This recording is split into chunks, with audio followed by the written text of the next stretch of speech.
Donc, Xavier Mauduit est un historien. Il est agrégé docteur en histoire, a fait sa thèse sous la direction de Christophe Charles, professeur à Paris 1 Sorbonne, thèse qui portait sur la maison de l'empereur Napoléon III, qui a reçu le prix Mérimée, qui est devenu un livre du ministère du Faste, la maison de l'empereur Napoléon III chez Fayard. Il a publié également depuis le flamboyant Second Empire chez Armand Collin. Et Xavier Mauduit est également chroniqueur d'histoire sur différents médias, dont l'émission 28 minutes sur Arte. Je lui cède la parole pour une vingtaine de minutes. Merci, Monsieur le Président. Ça se fait rare, un président qui ne passe pas par les primaires, donc je suis content de vous voir. Merci surtout aux organisateurs du forum de m'avoir donné la parole. Je pense particulièrement à Jean-Claude Dion. Voilà, si j'avais réussi le concours d'empereur des Français, j'aurais nommé Jean-Claude grand maître des cérémonies, parce que c'est brillant. Directeur de la musique aussi pour Offenbach, normal. Et voilà, et merci de me donner la parole sur ce sujet de la fête impériale aux ors de la République, pérennité du Second Empire après 1870. Parce que le sujet est drôlement intéressant. Je m'en étais rendu compte lors de ma thèse sur la Maison de l'Empereur, qui est un ministère sous le Second Empire. En fait, ce ministère qui met en place le faste impérial a un rayonnement qui dépasse 1870, avec une question de base qui va tourner autour de cette notion de fête impériale. Sous le Second Empire, pour les contemporains, quand on leur dit c'est la fête impériale, eux, ils pensent au 15 août. La fête impériale, c'est pas la fête impériale telle que nous l'entendons aujourd'hui. La fête impériale, c'est cette fête complexe du 15 août qui est fête nationale, fête dynastique, fête impériale. Une jolie fête impériale au camp de Châlons, gloire du Second Empire, est complètement oubliée aujourd'hui. Parce que quand on dit fête impériale, ce qu'on pense, ce sont aux crinolines, aux ors dans les palais. C'est beau, ça scintille. L'explication vient surtout d'une évolution de la perception du Second Empire. Ce livre de Frédéric Lollier date de 1907. Il s'intitule, c'est assez rigolo, « Les femmes du Second Empire ». Mais vous voyez bien que dans le dispositif d'édition, c'est la fête impériale qui prend le dessus très rapidement. Et c'est vraiment à partir de ce début XXe siècle que la fête impériale devient ce que nous entendons aujourd'hui, au point même de résumer le régime. Donc vous voyez, dans ce livre, on trouve ce genre d'illustration. Les femmes, jolies, là, elles n'ont pas les épaules dénudées. Je n'ai pas poussé le vice à montrer des images aussi coquines que vous, Laure. Mais c'était tout de même dans l'imaginaire autour du Second Empire, donc pas si longtemps après la chute du régime, en effet générationnel, quoi, il y a 30, 40 ans, c'est pas grand-chose, on s'en souvient encore. Cette idée d'élégance, de beauté, toujours dans le livre de Lollier, on trouve ce genre d'illustration, le jardin réservé pendant la fête donnée en l'honneur de l'empereur de Russie et du roi de Prusse. C'est lors de l'exposition universelle de 1867. Et dans l'image de la fête impériale qui se construit alors, il y a cette idée de rayonnement de la France, la grandeur de la France. Ça aussi, c'est la fête impériale, et Dieu sait que ça plaît aux Français. Donc ce sont des images, vous voyez, à réinvestir et à inventer. Mais on a cette idée, en plus, 1907, c'est intéressant, parce qu'on est encore dans cet esprit revanchard, on veut récupérer l'Alsace-Lorraine, et on se souvient qu'avant, on l'avait. Toujours dans le livre de Frédéric Lollier, la réception à l'ambassade d'Autriche, la fête impériale, c'est surtout, peut-être avant tout, l'élégance, le savoir-vivre, la beauté dans les palais. Et là, on a vraiment, encore une fois, j'ai envie de dire, la synthèse de ce que peut être le Second Empire. On le voit bien, dès qu'on cherche à travailler ou à publier autour du Second Empire, il n'est pas dur de trouver des représentations de ce type-là, où les robes sont magnifiques et où ça brille de partout. Donc vous voyez, la question qu'on va juste se poser là dans les 20 minutes, un petit peu moins maintenant, pendant lesquelles je vais parler, c'est cette idée-là, comment on est passé de cette notion de fête impériale, on le voit, comment elle a réussi à s'imposer, et pourquoi même aujourd'hui, elle résume le Second Empire. La fête impériale, ça suffit, et je ne pourrais même pas calculer le nombre de chapitres d'ouvrages, c'est plus facile, ou d'articles qui s'intitulent « La fête impériale ». Donc comment ça a réussi à s'imposer? Vous allez voir on va voir ça assez rapidement. Bon, déjà, la fête est finie, et d'ailleurs, je suis bien content de terminer le colloque avec ça. Donc le Second Empire devient tout doucement un souvenir, et oui, il va falloir fermer, on sait que ça se termine en tragédie. On va voir après l'Empire, ce qui reste de l'Empire, et enfin la République, héritière du faste impérial. Donc on commence, vous avez vu, c'est Hollywood, la fête est finie, le Second Empire devient un souvenir. La légende noire, tout à l'heure, hein, Jean-Claude Caron l'a évoqué, c'est vraiment la charge lourde contre le Second Empire. Là, je vous ai mis le capitaine d'état-major du cotillon impérial. Vous voyez que la perception de cette fête par les républicains veut être négative. Est-ce qu'elle est efficace ? C'est un peu la limite de la chose, c'est-à-dire que les républicains ont beau critiquer la fête, ils reconnaissent son efficacité. Elle a marqué profondément les esprits. Vous voyez, l'ouvrage, c'est la dégringolade impériale. La dégringolade, c'est cette fête impériale qui a conduit à la défaite. Enfin, vous voyez, cet esprit de jouissance, les arguments sans cesse répétés de la légende noire. Face à ces attaques républicaines contre l'Empire, voire contre le souvenir de l'Empire, les artisans de cette fête, ceux qui l'ont fabriquée, se mettent à construire un discours d'opposition. On n'est pas encore en train de dire « faut-il réhabiliter le Second Empire ?» C'est cette question fatigante à force de l'entendre. Le premier que je veux évoquer, c'est le général Fleury, qui a été premier puis grand écuyer. Vous voyez, je vous l'ai mis sous forme de caricature dans la ménagerie impériale composée des ruminants, amphibies, carnivores et autres budgétivores, une notion complexe, qui ont dévoré la France pendant 20 ans. Budgétivores à réutiliser. Le général Fleury publie ses mémoires, enfin ses souvenirs, les souvenirs du comte Fleury. Fleury est intéressant parce que, en tant que grand écuyer, il a une vraie vision de la construction de l'image. Le grand écuyer est notamment chargé de l'organisation des voyages. Il s'occupe de tout ce qui concerne la maison du souverain hors des palais. Et donc, il a un vrai souci. Alors, Fleury est intéressant d'ailleurs parce que c'est un proche de Louis-Napoléon Bonaparte, déjà président. Et dans ses souvenirs, en gros, il a tout fait, quoi. C'est lui qui a construit la maison, il a tout organisé, il a un petit peu tout vu. Et on voit vraiment, quand il écrit comme ça, tout ce qu'il a pu faire tout au long du Second Empire, le souci, en fait, de montrer la splendeur du trône. Il insiste vraiment sur le faste, mais le faste comme une volonté. On veut être magnifique. Je vous lis juste un petit extrait. Il parle d'un cortège de l'empereur, hein. Très admiré, les grandes berlines à glace, au train rouge et or, aux 4 lanternes, aux cochers imposants et aux 3 valets de pied de grande taille en grande livrée à la française. Il rajoute après, l'impératrice dont le diadème rehausse encore la beauté salue gracieusement la foule enthousiaste. Ce n'est qu'un cri d'admiration pendant que passe le cortège. Et il y a une petite phrase après, mais qui est extrêmement importante parce que c'est un peu la construction de la maison telle qu'on... En tout cas, tel que Napoléon III a voulu construire son règne ou l'image qu'il a voulu donner à son règne, cette foule qui a besoin de spectacle et de satisfaction des yeux admire tout. Il y a une vraie volonté de créer du faste. Et le grand écuyer le montre vraiment dans ses mémoires. Le faste, c'est important. Mais il n'y a pas que le faste. Dans les défenseurs, donc on est évidemment après le Second Empire, dans les mémoires écrits par ceux qui ont connu et qui ont construit le faste, on trouve les écrits de Madame Carrette, donc ses souvenirs intimes de la cour des Tuileries. Il y a 3 séries, donc elle est dame du palais. Aujourd'hui, son tableau est à Compiègne. Et Madame Carrette est intéressante parce qu'elle veut montrer ce qui se passait dans les palais. Et face à toutes les attaques, elle veut montrer qu'il y avait une volonté réfléchie de construire le faste, évidemment, pour la gloire de la France. Vous voyez, dans cette construction sans cesse d'un discours pour défendre la mémoire de l'Empire, se met peu à peu en place ce qui va être résumé ensuite par l'expression « fête impériale ». Je vous lis un petit truc là, mais Madame Carrette, en fait, elle a un souci. En 1891, en fait, elle lit dans Le Figaro des extraits d'un ouvrage à paraître de Pierre Delano, qui est un ouvrage sur les secrets de l'Empire, un pamphlet évidemment. Et dans ces papiers qui sont conservés à Compiègne, les papiers Carrette, il y a le brouillon d'une lettre, en fait, pour le directeur du Figaro. Alors, elle est très en colère, parce qu'elle n'est pas du tout d'accord avec ce qu'a écrit Monsieur Delano. Donc, elle écrit « Cher monsieur, en lisant le nouvel article de Monsieur Delano, j'étais tenté de prendre ma plume et de lui écrire « Monsieur, vous vous trompez.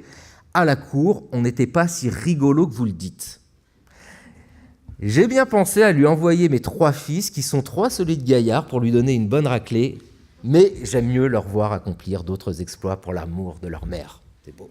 Voilà, c'est ça. Et elle a un vrai souci, Madame Carrette, hein, dans sa lettre, elle dit « Qu'est-ce qu'on pourrait faire de spirituel car ne rien faire du tout est bien agaçant. Et c'est le souci de tous ceux qui ont connu le faste de l'Empire et qui sont favorables à l'Empire quand ils cherchent à défendre le régime. C'est le cas du duc de Conegliano, chambellan de l'empereur, qui écrit en 1897 La maison de l'empereur. C'est un mélange, si vous voulez, d'études historiques, mais de ses souvenirs surtout.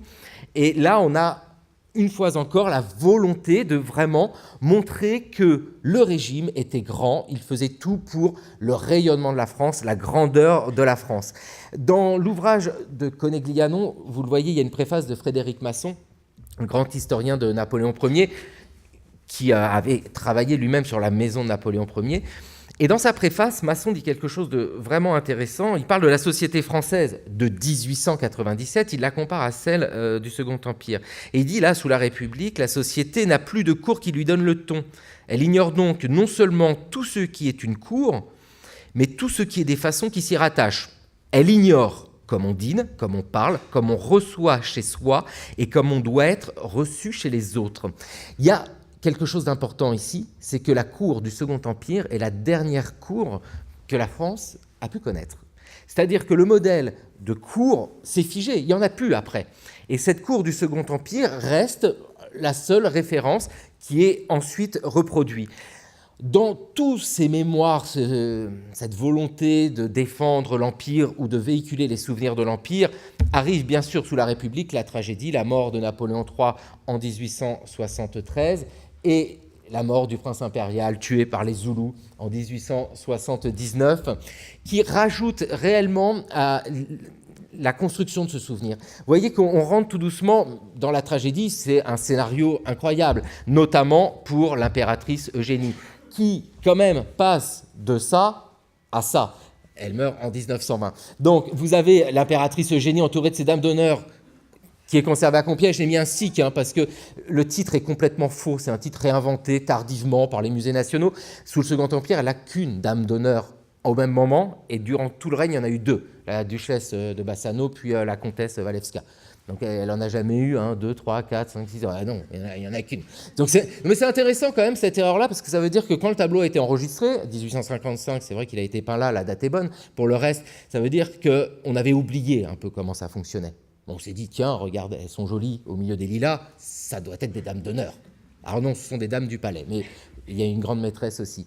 Et cette impératrice Eugénie qui décède en 1920, enfin là, elle est encore en vie, et pas pour très longtemps. Mais voyez, cette image de tragédie qui se construit, donc vous avez un mélange comme ça complexe de volonté de défendre le régime, en disant, regardez, nous avions le faste, mais pour la gloire de la France, regardez, nous n'étions pas des rigolos parce que nous œuvrions pour le bien de la France.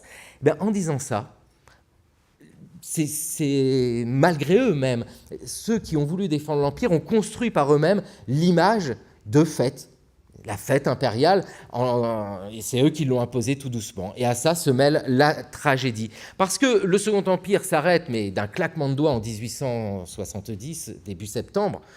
18 ans, c'est long, 18 ans de Second Empire qui disparaît comme ça soudainement. Le traumatisme est très fort, mais malgré tout, vous savez que c'est...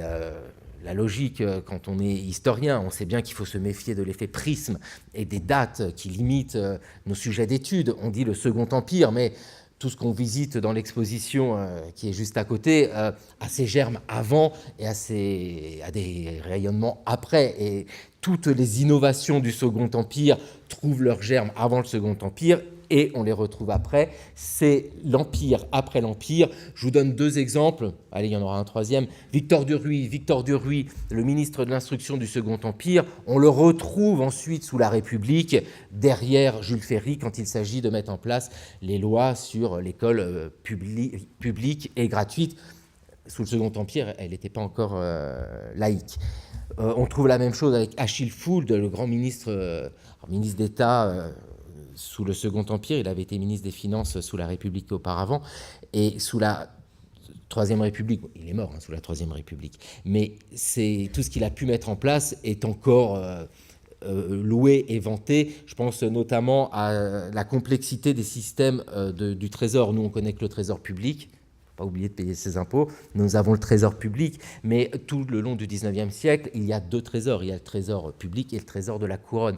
Et Achille Fould, en tant que ministre d'État et de la Maison de l'Empereur, avait déjà réfléchi au fonctionnement des trésoriers payeurs, c'est complexe, je ne vais pas vous embêter avec ça, mais en tout cas, il y avait eu, sous le Second Empire, des vraies innovations qui ont été reprises ensuite sous la République. Dernier exemple, le baron Haussmann, on l'associe au Second Empire, les travaux continuent après le Second Empire, et Paris n'est pas laissé en chantier. Donc, ce qui a été mis en place sous le Second Empire continue sur la République. Cet effet de continuité est important, il ne faut pas l'écarter et s'arrêter en 1870. Moi, ce qui me paraît encore plus important pour le Second Empire, c'est que le régime, par la volonté de son souverain, offre un modèle élitaire. Je vous donne juste un exemple. On est en 1862, au château de Ferrières, à Ferrières, la propriété de Rothschild, et qu'on voit là debout, et l'empereur vient et plante un arbre commémoratif. Petite attention très particulière, Rothschild a fait habiller ses domestiques à lui de la livrée impériale.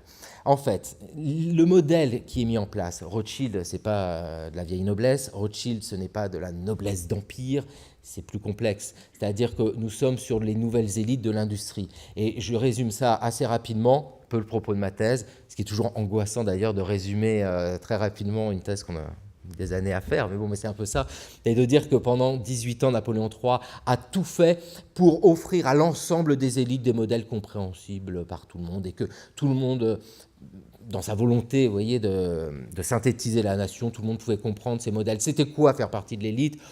C'est avoir une résidence à Paris, évidemment, une propriété en province, un château, c'est d'avoir des domestiques, une collection, c'est pas mal, ça le fait aussi, d'avoir une belle collection. Et une fois qu'on remplit tous ces critères, des critères de savoir-vivre, de vêtements, on fait partie de l'élite. Après, il y a les micro-différences, mais après les 18 années de Second Empire où les orléanistes ont croisé les légitimistes ou avec les bonapartistes, c'est pas si simple, hein, je caricature, mais il est tard et vive la caricature. Ça donne, après le Second Empire, un modèle que tout le monde comprend plus ou moins, et ce modèle élitaire va se reproduire ensuite, j'ai envie de dire jusqu'à aujourd'hui. On le retrouve de manière évidente dans l'image du pouvoir que le Second Empire a proposé et que la République a récupéré. Elle est héritière de manière très nette du pouvoir impérial. Si on regarde déjà Louis-Napoléon Bonaparte, 1848, il est élu président. Un président, quoi. Jules Grévy, élu président de la République en 1879. C'est-à-dire que les républicains de la Troisième République n'ont pour modèle que la Seconde République, et c'est déjà Louis-Napoléon Bonaparte. Il y a eu une vraie réflexion qui va conduire les républicains de la Troisième République à récupérer le faste impérial. Vous allez me suivre, mais c'est extrêmement simple. En 1848, Seconde République, le choix de l'austérité est fait. Le président est un fonctionnaire, il reçoit un traitement de 600 000 francs, il est sobre, c'est la République. Le président, c'est Louis-Napoléon Bonaparte. Lui, il ne fait pas du tout ce choix-là. Il fait le choix du faste. Il fait des réceptions exceptionnelles à l'Élysée. Il attire à lui toutes les élites. Ça fonctionne. Il devient empereur. Troisième République. On ne va pas faire la même erreur, disons. On a constaté pendant 18 ans la fascination pour un pouvoir magnifique. La République récupère ses cérémonies officielles. On n'est plus du tout dans une rupture, je parle de l'image du pouvoir, une rupture très nette. C'est-à-dire que le faste mis en place sous Napoléon III est repris. Donc là, vous avez un 14 juillet, quand Jules Grévy, à l'hippodrome d'Auchan, de Longchamp, distribue des drapeaux. On retrouve la même chose avec les distributions de fleurs. Vous voyez, ce sont des images, là encore, hein, je ne focalise pas Second Empire, on trouvera du Louis-Philippe peut-être qui distribue des fleurs. On est peut-être sur des continuités, mais en tout cas, le modèle précédent n'est pas rejeté, avec cette volonté de rattacher l'adhésion de la population à l'homme souverain, qu'il soit empereur ou président de la République. Ça a tellement marché avec le Second Empire, la République n'a pas à s'en priver. Un déplacement impérial, ce déplacement, on le retrouve... très vite, les calèches disparaissent. Hein. Enfin, en 1914, vous voyez qu'on est déjà un peu dans un anachronisme parce que le président pouvait se déplacer en voiture. Mais cette volonté de reprendre des éléments qui se sont montrés efficaces se retrouve sous la République avec un plus pour Napoléon III, c'est qu'il a été confronté à l'adaptation de l'image du pouvoir au progrès technique. il faut prendre le train. Comment on fait pour prendre le train quand on est empereur? Et les réflexions de Napoléon III, de Fleury également, en tant que grand écuyer, ont été efficaces. C'est pas une évidence. Au même moment, Victor Emmanuel, roi d'Italie, refuse d'inaugurer les gares. Ça se fait pas, c'est sale. Il ne veut pas y aller. Napoléon III, lui, y va. Et la République récupère cette image-là. Pour les chasses impériales, on va avoir là une petite rupture. Parce que le faste déployé sur les chasses, qui sont vraiment un marqueur monarchique très fort, ne peuvent pas être pris de manière aussi nette avec par la présidence de la République. Donc, grosses chasses impériales, telles qu'elles étaient somptueuses sous le Second Empire, deviennent un peu plus cheap sous la République. En revanche, les grandes réceptions dans les palais, ces grandes réceptions, je ne vous ai pas sorti les photos, mais on trouverait du Giscard sans problème qui fait des grandes réceptions comme ça. C'est-à-dire qu'on véhicule ici, à travers le Second Empire, toujours le dernier modèle, la dernière cour qui a été présente en France, on véhicule l'image d'une tradition à la française. Tout ça pourrait paraître une analyse, un sentiment, mais je vous ai mis cette image-là parce que donc dîner de famille à l'occasion de retour de l'impératrice, on est en 63, d'après un croquis de Louis Moulin. Sous le Second Empire, ce Louis Moulin en question, on le retrouve partout. Là, vous avez un séjour de la cour à Fontainebleau, monde illustré, 1868, d'après un croquis de Louis Moulin. Louis Moulin existe. Louis Moulin est un dessinateur qui suivait l'empereur et qui faisait des petits croquis comme ça, il y en a plein, qui étaient ensuite envoyés aux journaux et transformés sous forme de gravure. Il y a une vraie volonté de diffuser une image, de construire une image et de la maîtriser et que la République va reprendre ensuite. On a en fait déjà les services de com autour du pouvoir. Alors, on retrouve ça de toutes les manières. L'huissier de cour sous le Second Empire, l'huissier de cour, qui fait, il y a un côté quand même, enfin là on sent le vestige de la monarchie. D'ailleurs, autour de cet huissier, il y a une anecdote, c'est un fait historique. En 1865, l'impératrice régente, l'empereur est en Algérie, invite les députés tout juste élus d'opposition aux Tuileries. Parmi eux, Émile Ollivier. Problème, parce que Tuileries, c'est ce qu'on promet. Ils refusent de porter l'habit de cour. On leur dit, il n'y a aucun souci. Venez, vous allez voir, c'est une journée comme une autre, pas besoin d'habit de cour. Ils arrivent rue de Rivoli et là, ils voient descendre d'un fiacre quelqu'un en habit. Ils veulent partir entre eux, ça hurle. Émile Ollivier dit, allez, on y va quand même. En fait, ce personnage qui descendait du fiacre, c'est Madame Carrette qu'on a vue tout à l'heure, qui était dame du palais, qui nous explique qu'ils se rassurèrent tout à fait en voyant que les officiers de service étaient vêtus comme eux, c'est-à-dire en civil. Le monsieur qui les avait si mal alarmés en descendant du fiacre avec des culottes était simplement un huissier. C'est important, parce que ça veut dire déjà sous le Second Empire, on a du mal à identifier un huissier de l'empereur. Le monde du palais est déjà fermé, rattachement à la monarchie. On retrouve les mêmes huissiers sous la présidence en 1913, et pour ceux qui ont la chance de fréquenter l'Élysée, ils sont toujours là. Vous avez les mêmes huissiers, habillés exactement pareil, un peu moins de souliers à boucles aujourd'hui, mais enfin c'est la même chose. Donc la République a bien compris et n'a même pas peur de l'anachronisme. Par exemple, quand on a les 100 gardes, ce corps d'élite qui était un corps d'apparat et admiré dans toute l'Europe, les gardes républicains sont simplement les héritiers de ces 100 gardes. Et là non plus, on n'a pas peur de l'anachronisme, dans le sens où leur utilité, je ne dis pas qu'elle est nulle, mais comprenez la logique, il n'est pas utile d'avoir des sabres aujourd'hui et être habillés comme ça. Enfin, vous voyez, ils sont vraiment là pour le faste, pour cette continuité. Et je vais terminer là-dessus, mais vous allez comprendre, je pense, je ne sais pas si vous l'avez compris déjà, mais de manière très nette, c'est-à-dire que tout à l'heure a été évoqué l'historien Arnaud Mayer, qui avait écrit un livre sur la persistance de l'Ancien Régime. L'Ancien Régime qui continue après la Révolution. On pourrait presque dire qu'il y a la persistance du Second Empire, mais le mot est négatif, mais qui continue encore aujourd'hui. C'est-à-dire que l'efficacité du pouvoir de l'image du pouvoir a été reprise par la République. Quand on critique le césarisme de certains des candidats à la présidentielle, même s'ils obtiennent très peu de scores aux primaires, c'est bon. Mais peu importe. Et le césarisme, c'est pas Napoléon Ier. Le césarisme, c'est Napoléon III. Vous voyez, cette pérennité, elle est là. Et on la voit au quotidien, cette image-là. Parce que si on prend un président de la République lambda, alors prenons un président de la République et mettons-le dans le métro. Sincèrement, il sort de la banque. Enfin, c'est votre collègue, c'est mon collègue, c'est monsieur n'importe qui. Là, c'est le président. Et ça marche avec tout le monde. La République avait vraiment besoin, elle avait besoin, et puis elle a surtout compris l'utilité de ce faste pour avoir l'air encore plus légitime, et ça dure encore aujourd'hui. Merci beaucoup.